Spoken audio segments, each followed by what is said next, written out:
Hi, my name is Gershon Turetsky from Shalavim, Israel, and we're going to be learning Tehillim Kuf Chavav in memory of Sarifka Bas Rav Nachum Mindel, Sarah Lamdrach. My family and I had the pleasure of knowing Sarah while we were in Camp Marashah for 3 summers. We actually sat near the Drach's in the dining room, and there was never a dull moment. Tehillim Perek Kuf Chavav is arguably the most famous kapitel of Tehillim.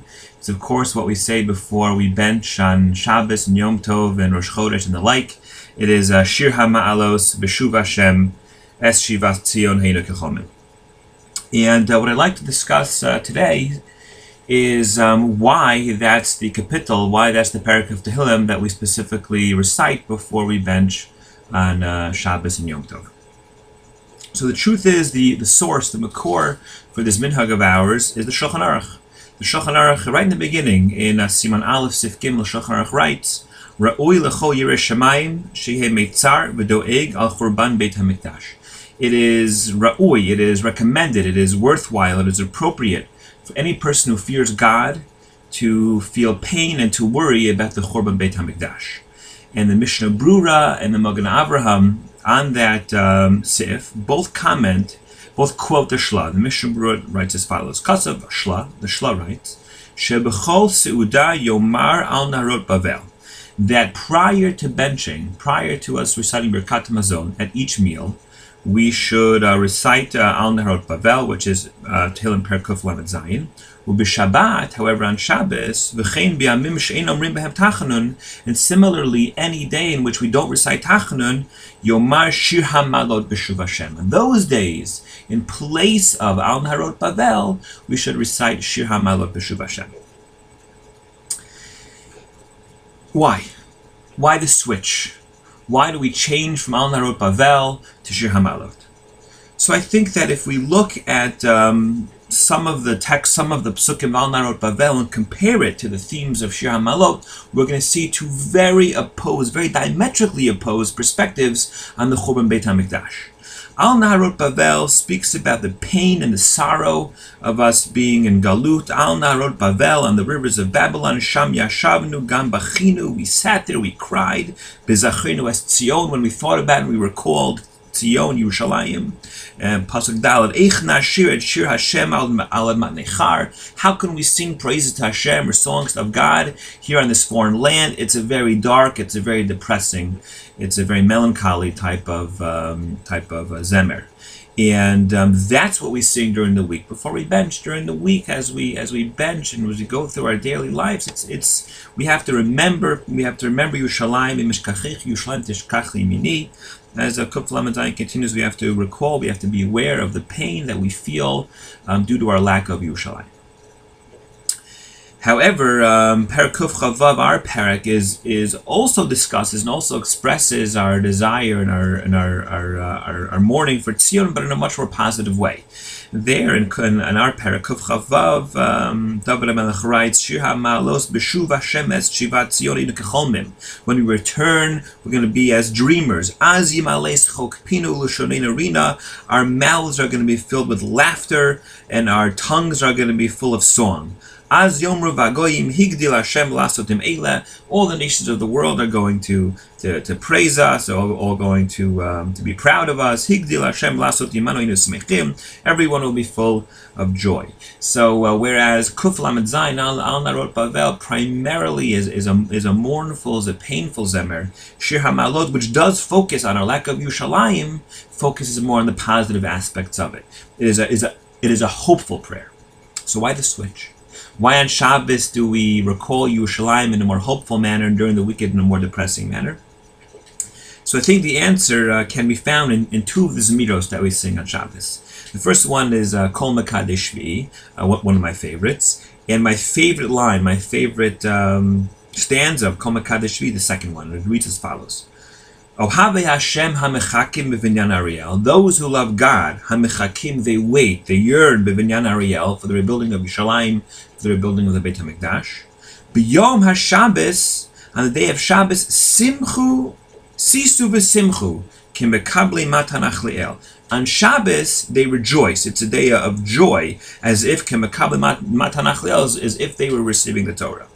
Gam su yidechem kodesh, they raise up their hands and they yell kodesh, and they say to Hashem, Baruch Hashem asher nasa menucha la'amo Yisrael. Thank you, Hashem, for giving us this day. Now, at first glance, this line is basically saying those people who desire, who yearn for Yerushalayim, on Shabbos they're happy. But there are some more Hasidic Mefarshim who explain this line to be not a description of what the people who yearn for Yerushalayim do on Shabbos, but rather a directive, a command. Ohav Yashem HaMechakim B'Binyan Ariel, those people who are waiting for the Binyan of the Beis HaMikdash in Yerushalayim, they're sad. HaMechakim B'Binyan Ariel, these people are sad, these people are depressed people, these are people waiting for the Binyan Beit HaMikdash. So therefore, they're directed, they're told, B'yom Shabbos Kodesh, Sisu v'simchu. On Shabbos, they have to be happy. They have to be filled with joy, Ki mekabel matanach liel, as if they were receiving the Torah. And I think what the Zemer is telling us, that it's natural for someone who is yearning for the Beit HaMikdash to be sad. However, on Shabbos, they can't be sad. On Shabbos, they have to be filled with joy. On Shabbos, they have to have a hopeful perspective. This is also expressed in Ma'ididut. In Ma'ididut, one of the last stanzas, Me'ein olam haba yom Shabbat menucha. The day of Shabbos is almost a little bit like Olam Haba. Kol hamitangim ba yizku l'rov simcha. Whoever enjoys Shabbos gets a lot of simcha, is zochet to a lot of simcha. Mechevle Mashiach yutol l'irvacha. They're saved from the birth pangs of the Messiah. Pedusenu tatzmiach v'nasa ngon v'anacha. And they await the eventual geula. So we see a certain theme on Shabbos. Shabbos, although we're aware that we don't have the Beit HaMikdash, although we're aware that we're in Galus, at the same time, we have a hopeful perspective. We celebrate Shabbos. We have joy. We express joy on Shabbos. It's me'ein olam haba. It's almost a little bit of geula. We can feel the geula already a little bit on Shabbos. So our perspective during the week of the lack of the Beit HaMikdash is a very sad one, while on Shabbos it's a very hopeful one. It's a very positive one. And we see this idea in halacha as well. We know that we just began the 3 weeks, and the 9 days are just around the corner. And we know that during the 9 days, we don't have any meat, we don't drink any wine, and we limit the types of music that we listen to. But on Shabbos, we don't. On Shabbos, we make sure we have meat, we drink wine, we sing Zmiros. Some Mefarshim say, some poskim say, not only are you allowed to sing Zmiros, but you should sing Zmiros during the 9 days, to show that even though the 9 days is a very, very sad time, it's a time period where we're mourning over the absence of the Beis HaMikdash, nonetheless, we have to make sure that Shabbos retains its element of simcha, its aspect of joy. So I think what we learn from the Zemer is that Shabbos is a very special day. Shabbos is not a day where we should be in a sense of mourning for the Beit HaMikdash, but it's rather a day where we should be hoping, we should be yearning for the Beit HaMikdash. Now, I don't want to spend too much time going through specific psukim, but I just want to highlight a couple psukim which I think bring out this point. Certainly the first pasuk in this Perek, Shir HaMalot B'Shuv Hashem, a song of ascent, B'Shuv Hashem Eshivat Tzion, when we return to Tzion, Haynu Kecholmim, we'll be like dreamers. And the truth is, to say we will be like dreamers isn't really correct. It's Hayinu Kecholmim, it's as if we were dreamers, or we were dreamers.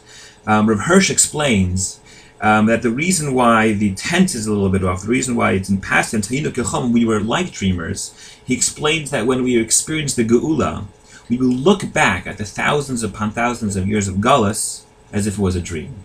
I'm sure we've all had that before. We've all experienced a nightmare and woken up.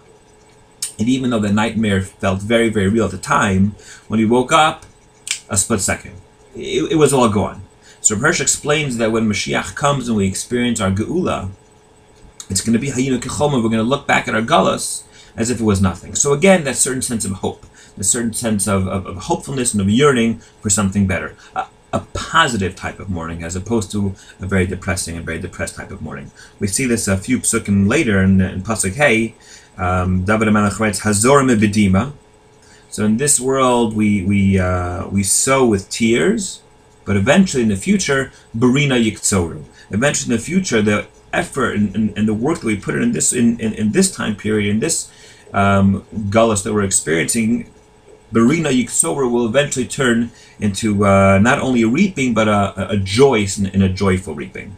So every Shabbos when we sing the Zemer, when we sing this kapitel, before we bench, what we should keep in mind is the mind frame we should have over the course of Shabbos. There are very depressing things, there are very sad things, there are bad things that happen all throughout our lives and through every single week. But on Shabbos is the point in time where we change from a sadful morning to more of a positive perspective, a hopeful perspective, a healthy perspective. And Be'ezrat Hashem, very, very soon we will understand this line of Hinu Kechomim. We will look back at our Galus as we experience Geula, and we will certainly say it was just a bad dream. Thank you very much.